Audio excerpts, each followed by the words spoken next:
Hello చారి గారు. Yes, ఈ రోజుతో నా Chicago trip has come to an end. అందుకే పూలు కూడా దిగాలుగా కూర్చున్నాయి. అండ్ ఆల్సో ఇంట్లో ఉన్న టాయ్స్ అంతా కలిసి దేవుడి దగ్గరికి వెళ్ళి మొక్కుకుంటున్నాయి ఇంకొన్ని రోజులు ఉంటే బాగుండు కదా అని. హౌ క్యూట్ కదా.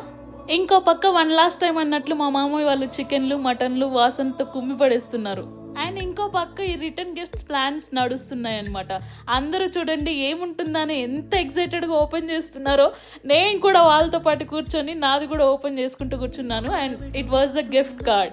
అండ్ ఈ గిఫ్ట్ కార్డ్తో ఏం కొనాలని కూర్చొని ప్లాన్ చేసుకుని వచ్చేటప్పుడు ఒక అరిసె తినేసి స్టార్ట్ అయిపోయాం ఎయిర్పోర్ట్కి. నా కజిన్స్ వాళ్ళ టర్మినల్కి వెళ్ళిపోయారు అండ్ నేను కూడా నా టర్మినల్కి వెళ్ళిపోతున్నాను. Obviously send offs are always tough right, but తప్పదు కదా. I also have to get back to my routine. So డెన్వర్కి వచ్చేసాను. నా ఫ్రెండ్స్ పిక్ చేసుకున్నారు. ఇంటికి వెళ్ళి తినేసి పడుకున్నాం. సో ఈ రోజుకి ఇంతే. అంటిల్ దెన్ రేపు ఇంకో వీడియోతో మళ్ళీ కలుద్దాం. మీరు మాత్రం మన ఛానల్ని ఫాలో అవ్వడం మర్చిపోకండి.